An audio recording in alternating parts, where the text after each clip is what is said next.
Hello guys, ఈరోజైతే నార్మల్గా mutton curry అయితే చూపిస్తున్నాను. అంత స్పెషల్గా ఏం లేదండి. ఇది న్యాచురల్గా చేసుకునే కర్రీ ఎవరైనా, బట్ మేము ఏ ప్రాసెస్లో చేసుకుంటాం అనేసి చూపిస్తున్నాను. ఇంకా నార్మల్గా ఆయిల్ వేసి ఉల్లిపాయలు, పచ్చిమిర్చి, అల్లం, ఉప్పు, పసుపు అన్నీ వేసుకోవాలన్నమాట. ఇంకా మేమైతే కుక్కర్లో ఒక 2-3 విజిల్స్ అయితే పెట్టాము. ఇదైతే ఇంకా వేసుకున్న తర్వాత ఆయిల్లో మంచిగా ఫ్రై అయిపోవాలి, బ్రౌన్ కలర్లో రావాలన్నమాట పీసెస్ అన్నీ. వచ్చిన తర్వాత కారం అండ్ ఇక్కడ మెయిన్ ఇంగ్రీడియంట్స్ ఏంటంటే మసాలా అనేది అప్పటికప్పుడు దంచుకుంటే ఆ టేస్ట్ చాలా బాగుంటుంది.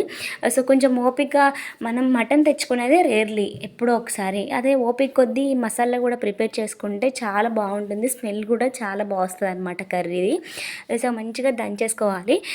అక్కడ చూపించిన క్వాంటిటీకి తగ్గట్టు, అంటే మటన్ ఎంత ఉంటుందో దాని క్వాంటిటీకి తగ్గట్టుగా వేసుకుంటే ఇంకా ఫ్రెష్ మసాలా కాబట్టి కొంచెం తక్కువ పడుతుంది. కర్రీ అయితే చాలా చాలా బాగుంది. Subscribe for more.